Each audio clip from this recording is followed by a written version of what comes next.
बुढ़ापे में सुखी रहना है तो ये दो काम आज ही छोड़ दें और ये तीन चीजें अपना लें। दोस्तों, एक गांव में एक बुजुर्ग दंपति रहते थे। उन दोनों में से पत्नी जो थी वह शांत स्वभाव की थी और वह बुजुर्ग चिड़चिड़ापन और गुस्सैल स्वभाव का व्यक्ति था। वह बुजुर्ग बात बात पर नाराज होने वाला था। उसकी पत्नी उसे समझाती थी कि इस उम्र में इतना गुस्सा करना ठीक नहीं है, लेकिन वह मानता ही नहीं था। उसकी पत्नी जब खाना बनाती थी तो कभी सब्जी या रोटी में से थोड़ा सा भी नमक तेज हो जाता तो वह थाली उठाकर फेंक दिया करता था। उस बुजुर्ग व्यक्ति के इस व्यवहार से उसका पूरा घर परेशान रहता था। पूरे घर में कलेश और रोज रोज इसी बात का झगड़ा होता रहता था। घर के सब लोग कबीर पंथी थे। कबीर दास जी के अनुयायी और उनके सत्संगी थे। रोजाना कबीर दास जी के सत्संग में जाया करते थे।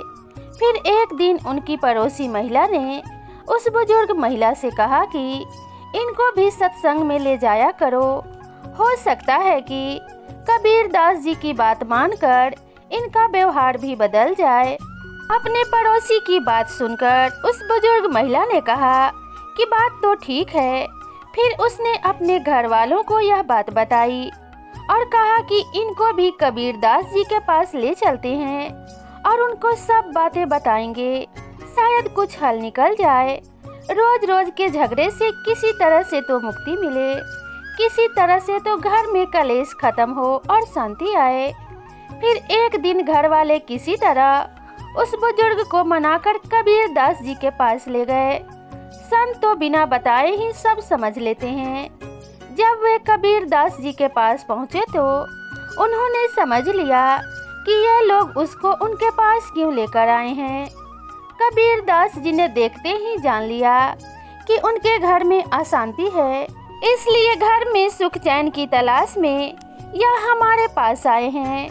और उन्होंने यह भी जान लिया कि घर में अशांति का कारण क्या है। जब वह गृहस्थ परिवार वहां पर पहुंचा तो दोपहर का समय था। सभी ने जाकर कबीर दास जी को प्रणाम किया और उनके सामने ही बैठ गए।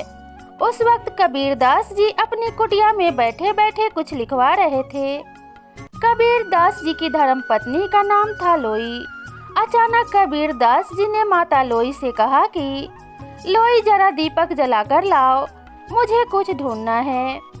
कबीर दास जी ने जब दीपक मांगने का आदेश दिया तो उस बुजुर्ग को बड़ा आश्चर्य हुआ कि दोपहर का समय है, अच्छी खासी धूप खिल रही है, ऐसे में दीपक मंगाने का क्या प्रयोजन है। अब वह बुजुर्ग सोचता है कि यह महात्मा या तो मूर्ख है या फिर पागल है।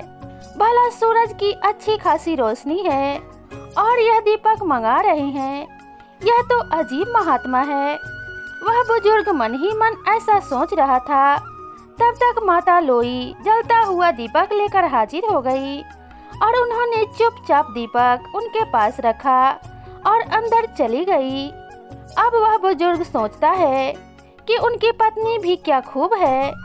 इसने तो यह भी नहीं पूछा कि पागल हो गए हो। दिन है, दोपहर का समय, अच्छी खासी धूप खिल रही है, फिर भी दीपक क्यों मंगाया? मैं बड़ा चक्कर में हूँ। ये मैं कहाँ आ गया पागलों की बस्ती में। यह महात्मा तो सचमुच पागल है। यह महात्मा तो पागल ही है।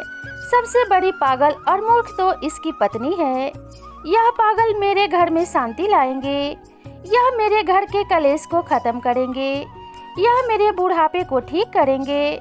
उसके मन में तरह तरह के सवाल उठ रहे थे, लेकिन उसने उस वक्त कुछ भी नहीं कहा और गुस्से में बैठा रहा। कबीर दास जी ने उसके मन की बात समझ ली कि यह गुस्से में क्यों तिल मिला रहा है और हमें पागल समझ रहा है। उन्होंने यह भी जान लिया कि गुस्सा इसे इसलिए आ रहा है कि लोई ने एक भी सवाल मुझसे क्यों नहीं पूछा। इस बेवकूफ़ी के लिए वह हमसे लड़ी क्यों नहीं।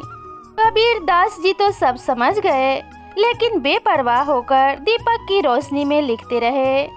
उस गुस्सैल बुजुर्ग आदमी ने बड़बड़ाते हुए अपने बच्चों से कहा कि यह पागल लाएगा हमारे जीवन में शांति। अब हद हो गई, चलो यहाँ से, मैं एक क्षण भी यहाँ पर नहीं रुक सकता। यहाँ से शीघ्र चलो, मुझे नहीं रुकना यहाँ पर, मुझे इससे ज्ञान नहीं लेना है। फिर उस बुजुर्ग को बड़बड़ाते हुए कबीर दास जी ने सुन लिया तो उन्होंने कहा, क्या बात है बाबा, कोई समस्या है क्या?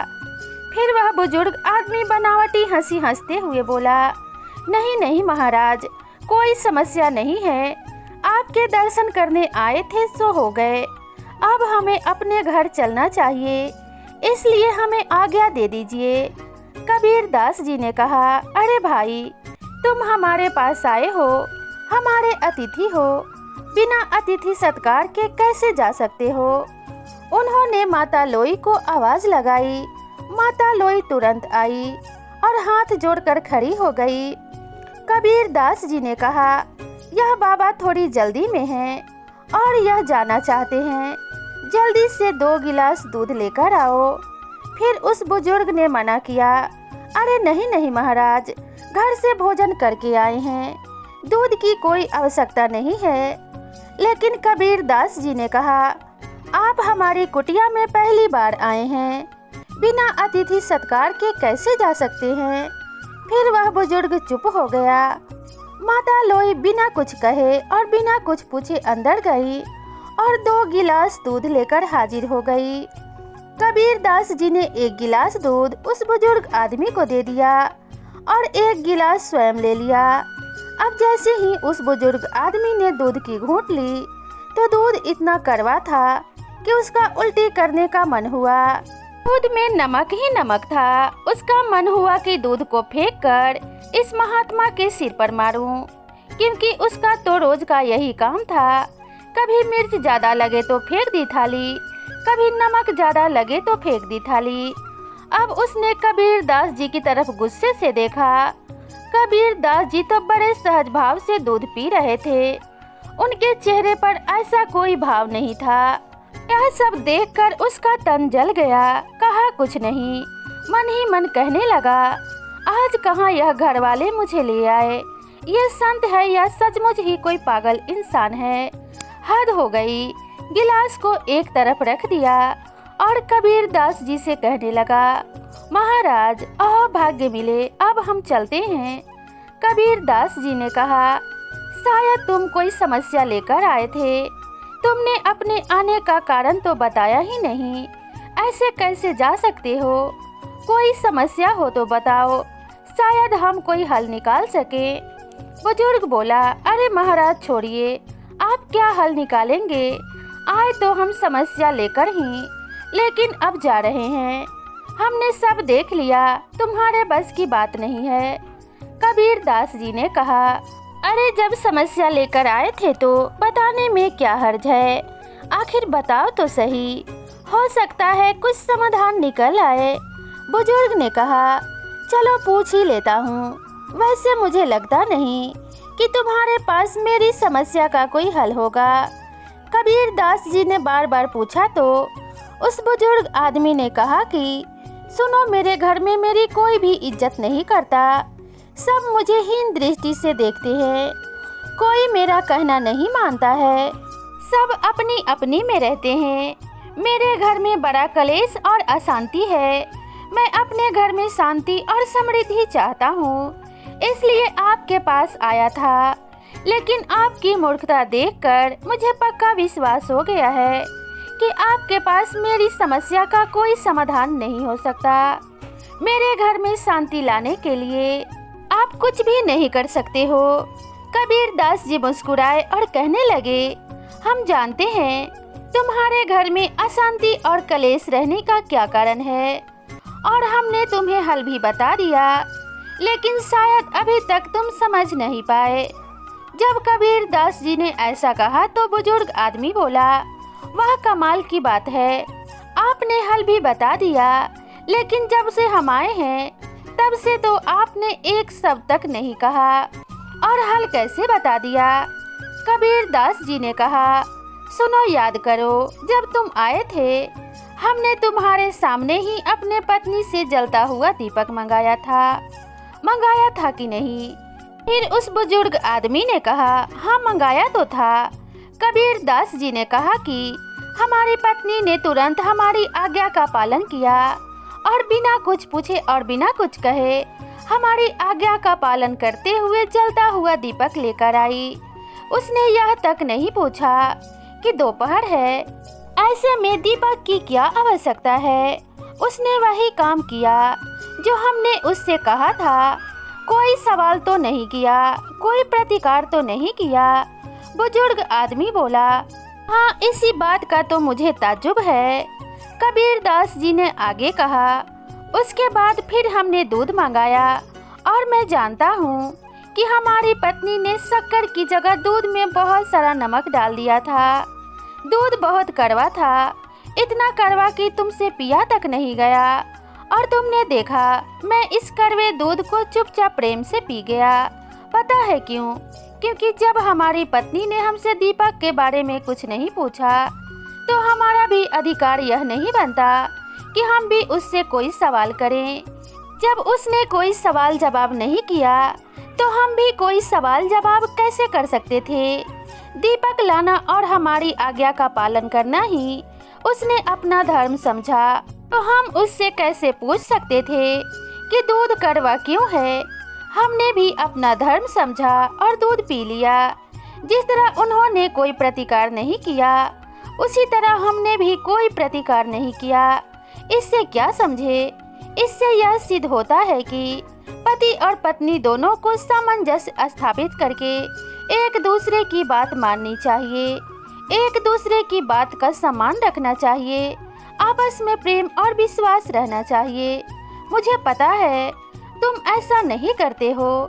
कबीर दास जी ने कहा, ध्यान रखो गलती सबसे हो जाती है। आज मेरी पत्नी से गलती से दूध में शक्कर की जगह नमक पड़ गया तो हमने स्वीकार किया, चुपचाप बिना कुछ पूछे बिना कुछ कहे दूध को पी लिया। तुम्हारे घर में अशांति का यही कारण है। तुम दो चीजों से बहुत परेशान हो और उसी के कारण घर में अशांति और कलेश है। कबीर दास जी ने आगे कहा कि जो व्यक्ति बुढ़ापे में इन दो चीजों को त्याग देता है वही सुखी रहता है। कबीर दास जी ने बताया कि ये दो चीजें हैं, स्वाद और गाली। बुढ़ापे में सुखी रहने के लिए जरूरी है कि हम स्वाद और गाली को छोड़ दें, तो घर में शांति रहेगी और बुढ़ापा चैन से कटेगा। और हमें समझना चाहिए कि घर में जो महिला भोजन बनाती है कितने भाव से और मन से और परिश्रम से भोजन पकाती है। गर्मी हो या सर्दी, जो भी परिस्थिति हो, वह समय पर बड़े भाव से भोजन पकाती है और हमें खिलाती है। कहते हैं कि राग रसोई और पागड़ी कभी कभी बन जाए तो कभी गलती से हो सकता है कि नमक ज्यादा हो जाए, मिर्च ज्यादा पड़ जाए, तो क्या हमें उस भोजन को, उस अन्न को फेंक देना चाहिए? बिल्कुल नहीं। हमें यह समझना चाहिए कि जिस स्त्री ने, तुम्हारी पत्नी ने या तुम्हारी पुत्रवधू ने इतने परिश्रम और भाव से भोजन बनाया है, तो हमारा धर्म है कि हम उसे स्वीकार करें। और गलती से नमक या मिर्च ज्यादा हो गई हो तो भी कोई बात नहीं, फिर भी हमें उसकी प्रशंसा करते हुए भोजन ग्रहण करना चाहिए। अगर हम ऐसा करते हैं तो दूसरे दिन वह और मन से भोजन बनाएगी, और यदि हम ऐसे में थाली दीवार पर फेंक कर मारते हैं तो सोचो उसके दिल पर क्या बीतती होगी। क्या उसके मन में तुम्हारे लिए कोई सम्मान बचेगा? हरगिज नहीं। यह उस स्त्री का और अन्न का, दोनों का अपमान है। हमें यह अपमान कदापि नहीं करना चाहिए। जहाँ भोजन और स्त्री का अपमान होता है उस घर से माता लक्ष्मी और सुख शांति पलायन कर जाती हैं। इसलिए भूल कर भी ऐसा नहीं करना चाहिए। कबीर दास जी कहते हैं, इसलिए दो चीज, स्वाद और गाली, हमें त्याग देनी चाहिए। जैसा भी मिले भोजन को भोग समझकर ग्रहण करना चाहिए, तो बुढ़ापे में कोई कष्ट नहीं होगा। स्वाद और गाली दोनों ही बुढ़ापे में दुखदाई होते हैं। अब उस बुजुर्ग को पूरी बात समझ में आ गई और कहा कि मेरे घर में अशांति क्यों बनी हुई है। उसने दोनों हाथ जोड़ लिए और कबीर दास जी से क्षमा मांगी और कहा कि मैं अबोध हूँ। पता नहीं मैंने क्या क्या सोचा आपके बारे में। मैंने जो अनुचित वचन कहे हैं, आप मुझे उदारता और विशालता दिखाते हुए क्षमा करने की कृपा करें। आज से मैं हरगिज ऐसा नहीं करूँगा। फिर कबीर दास जी ने उसको क्षमा कर दिया और कहा कि आज और इसी वक्त यह संकल्प लो कि स्वाद और गाली को यहीं छोड़ कर जाओगे। फिर आगे कबीर दास जी ने कहा कि सुनो, यदि बुढ़ापे में सुखी रहना चाहते हो तो इन दोनों चीज़ों का त्याग कर दो। और मैं तुम्हें जिन 3 चीज़ों के बारे में बता रहा हूँ, इन 3 चीज़ों को हमेशा अपने साथ रखोगे तो बुढ़ापे में कभी कोई कष्ट नहीं होगा। बुजुर्ग ने कहा कि मैं आज से ही स्वाद और गाली का त्याग करता हूँ, लेकिन वह 3 चीज़ें कौन सी है महाराज, मुझे साथ रखनी चाहिए, कृपया बताने की कृपा करें। कबीर दास जी ने कहा कि जिनका जीवन अनुशासित होता है, सफलता उनके द्वार पर दस्तक जरूर देती है। मनुष्य का जीवन तभी सार्थक बनता है जब वह अपने कार्य और जिम्मेदारियों के बीच संतुलन बनाए रखे। बुढ़ापा जीवन का वह पड़ाव है जहां हर व्यक्ति सुख और आराम भरी जिंदगी जीना चाहता है। इस पड़ाव में खुशियां पाने के लिए व्यक्ति को बुढ़ापे में इन 3 चीजों का साथ नहीं छोड़ना चाहिए। इसे समझना बहुत ही जरूरी है। पहली बात, धन का सदुपयोग। धन ऐसी चीज है जो अपना और परायों के बीच का फर्क समझा देता है। जब तक आपके पास पैसा है, रिश्ते नाते सब जगह आपकी पूछ होगी, लेकिन जब धन का अभाव होता है तो अपने भी साथ छोड़ देते हैं। यह दुख तब और बढ़ जाता है जब व्यक्ति ढलती उम्र में हो। इसलिए महापुरुषों ने कहा है कि धन का सदा सदुपयोग करना चाहिए। पैसों की बचत करेंगे तो बुढ़ापे में आपको किसी के सामने हाथ फैलाने की जरूरत नहीं होगी। साथ ही ध्यान रखो, संपूर्ण धन कुंडली मार कर बैठ जाना भी बुढ़ापे में दुखदाई हो सकता है। दूसरी बात है अनुशासन। अनुशासन और अभ्यास से ही आत्मविश्वास पैदा होता है। जो लोग अपना हर काम समय पर करते हैं, अपनी दिनचर्या को अनुशासित ढंग से जीते हैं, उन्हें कभी किसी पर निर्भर नहीं होना पड़ता है। वह अपने हर लक्ष्य को प्राप्त कर ही लेते हैं। शुरुआत से ही व्यक्ति को अपना काम सही समय और सही तरीके से करने की आदत हो तो उसे बुढ़ापे में तकलीफ नहीं सहनी पड़ती है। समय पर और ऋतु के अनुसार खान पान और सही समय पर सोना जागना, व्यायाम और हर कार्य निश्चित समय पर करना चाहिए, जो अच्छी सेहत के लिए बहुत जरूरी है। अनुशासन का साथ कभी नहीं छोड़ना चाहिए। कहते हैं जिनमें अकेले और अनुशासन से चलने के हौसले होते हैं, एक दिन उनके पीछे काफिले होते हैं। तीसरी बात, मददगार। कबीर दास जी कहते हैं, जब व्यक्ति किसी निस्वार्थ भावना से मदद करता है, वह जीवन में कभी उदास और परेशान नहीं रहता है। दान और दया ही सबसे बड़ा धर्म है। आपकी आज की मदद आपके कल को संवारती है। बुढ़ापा सुख और शांति के साथ व्यतीत होता है। मदद के लिए आपके हाथ हमेशा खुले रहने चाहिए। कबीर दास जी की बात सुनकर वह बुजुर्ग बुढ़ापे में सुखी रहने का मूल मंत्र सीख चुका था। उसे बड़ी प्रसन्नता हुई और वह खुशी खुशी अपने घर आ गया। कबीर दास जी की वाणी को उसने अपने जीवन का आधार बना लिया और थोड़े समय बाद ही उसके घर में सुख और शांति आ गई और बुढ़ापा सुख और चैन से गुजरने लगा। तो दोस्तों, आप सभी को यह कहानी और यह वीडियो कैसी लगी, कृपया कमेंट करके ज़रूर बताएं। अगर वीडियो पसंद आई हो तो इसे अपने परिवार और मित्रों के साथ ज़रूर शेयर करें। साथ ही अगर आप मेरे चैनल पे नए हैं तो चैनल को सब्सक्राइब करना बिल्कुल ना भूलें। तो मिलते हैं इसी तरह की नई कथा और कहानी के साथ। तब तक खुश रहिए, स्वस्थ रहिए, अपना और अपनों का ध्यान रखिए। नमस्कार।